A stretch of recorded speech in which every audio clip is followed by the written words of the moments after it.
Hello, hello! This is Kyla, and there's this strange ticking noise in this video. I have no idea where it's coming from, so, sorry in advance. Yeah, that's all. Enjoy the video. Woo! Tourette syndrome, commonly called Tourette's for short, is a neurological disorder characterized by sudden, repetitive, rapid, and unwanted movements or vocal sounds called tics. Tourette syndrome is one of a group of disorders of the developing nervous system called tic disorders. 50% of people with Tourette's remain undiagnosed still. So, in this episode of PsyPop, I want to bring more awareness to this normally overlooked disorder. Welcome to PsyPop. In this series, we'll be tackling how pop culture or something in pop culture has displayed a phenomenon where we can learn from it in the context of psychology and mental health. If you like this series and don't want to miss out on future episodes, don't forget to show support by liking and subscribing to the channel. Don't forget to click on the bell icon to get a notification whenever we post a new video. The first recorded case of Tourette syndrome was first recognized during the 19th century by, just as a quick disclaimer, I'm going to be saying a lot of French names which I may or may not butcher, so just as a heads up for anyone who may be French or not French. By French doctor Jean-Gaspard Itard, who worked with a French noblewoman named Marquis de Dampierre, who suffered from coprolalia, which, for those who are unaware, is when basically you involuntarily and uncontrollably speak out profanities.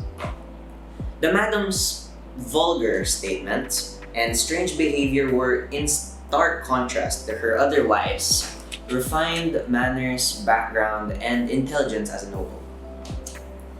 In 1885, Georges Gillet de la Tourette, a French neurologist, published a report of 9 patients with the disorder. The goal of these studies was to define an illness distance from chorea and hysteria. Tourette concluded that a new clinical category needed to be placed in order to define the disorder, and in honor of Tourette's findings, the disorder was named after him, a la Tourette. Currently, May 15 to June 15 has been labeled as Tourette's Awareness Month, and Tourette syndrome is estimated to affect 1 to 10 in 1,000 children. It is more common in males than in females in over 50 countries and currently has no known cure available. The primary symptoms of Tourette's are tics, and there are 2 types of tics that I'd like to talk about. First, we have the motor tics. Simple motor tics include eye blinking or other eye movements, facial grimacing, shoulder shrugging, and head or shoulder jerking. Complex motor tics involve multiple coordinated patterns of movement involving several muscles all at once. So think of combinations where, for example, facial grimacing combines with a head twist and a shoulder shrug all at once. Other complex motor tics may appear purposeful, however, including sniffing, touching objects, hopping, jumping, bending, or even just twisting. Second, there are vocal tics. Simple vocal tics include repetitive throat clearing, sniffing, barking, or grunting sounds. Complex vocal tics may include repeating one's own words or phrases, which is called echolalia, and coprolalia, which, as mentioned earlier, is the continuous uncontrollable swearing.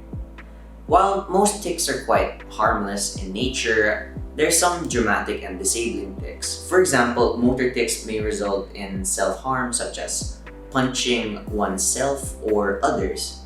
And in regards to vocal tics, there is again the aforementioned coprolalia. Now, for how one gets Tourette's, this one, the factors and causes are still currently unknown to us. However, researchers believe that a variety of genetic and environmental factors all play a role. Scientists believe that tics may result from changes in neurotransmitters that are responsible for producing and controlling voluntary movements. This causes people with Tourette's to lose control over certain movements and actions. Mutations in certain genes, I cannot pronounce that. SLITRK1. Whatever. That affects our nerve cells have also been observed in people with Tourette's. Tics are heightened with tic triggers. Such triggers can be emotional, like excitement or anxiety, and physical experiences can also be a trigger that worsens tics over time. For example, tight collars may trigger neck tics, or hearing someone cough may urge someone else to cough, usually involuntary, of course. And some people can suppress or even minimize their tics. However, people with Tourette syndrome often report a substantial buildup in tension when suppressing their tics, to the point where they feel that the tic has to be expressed against their own will. Despite the information available on Tourette's, the portrayal of the neurological disorder has been less than stellar. Often have movies and the media characterized or portrayed Tourette syndrome and other tic disorders as conditions defined by emotional outbursts and uncontrollable vocal obscenities, which again is still one of them, but one of the rarer variants. This mainstream depiction has led many to dub Tourette as a cursing disorder. These widespread misunderstandings have been stunting efforts to accurately define the condition as a treatable neurological disorder, rather than an emotional or behavioral disability. A study was conducted in 2016 by Samantha Calder-Sprackman, Asif Doja, and Stephanie Sutherland, with the intention of determining the representation of Tourette syndrome in fictional movies and television programs by investigating recurrent themes and depictions. International internet movie databases were searched using the terms Tourette's, Tourette syndrome, and tics to generate all movies, shorts, and television programs featuring a character or scene with Tourette syndrome or a person imitating Tourette syndrome. What they found was that 37 television programs were reviewed from 1976 to 2010. Tics depicted on screen had often interchanged coprolalia and Tourette syndrome. Furthermore, characters were sometimes depicted as having symptoms similar to those in the autism spectrum, rather than Tourette syndrome. The role of physicians was portrayed as unsympathetic and only focusing their treatment on medical therapies. Finally, school, family, and relationships were nearly always depicted as being negatively impacted by Tourette syndrome, leading to a poor quality of life for characters with Tourette syndrome. I want to take the time out of this video to emphasize how having Tourette's or any other mental disorder doesn't mean you can't achieve great success in your life. Despite the media's depictions, there are many celebrities and successful personalities out there with Tourette's and other mental health disorders who still achieve incredible things in their life. So, to name a few, most recently, Billie Eilish, the world-renowned singer, had recently come out with her story having been diagnosed with Tourette's at a young age. And despite that, her career is incredible, and plenty of her fans showed her incredible amounts of support, which is truly heartwarming.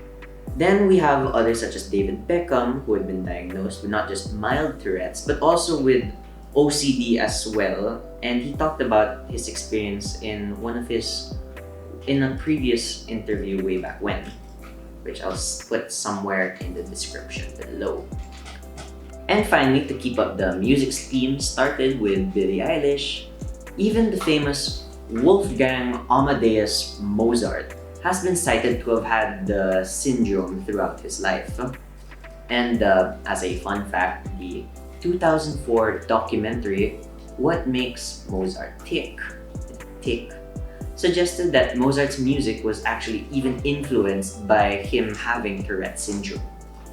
To be perfectly honest, I didn't really know much about Tourette's prior to the research done for this video, and I regret that I only learned about the disorder 2 days before the end of Tourette's Awareness Month, all the way back in June. So, although this video is late in that context, and I apologize for that, I truly believe it's never too late to learn and understand what experiences other people are going through. With that said, I hope today you all learned a bit more about a normally overshadowed mental disorder. Please comment any topic you'd like for us to tackle next. Please like and subscribe to the channel, and thank you all for watching. I hope you all have a great day.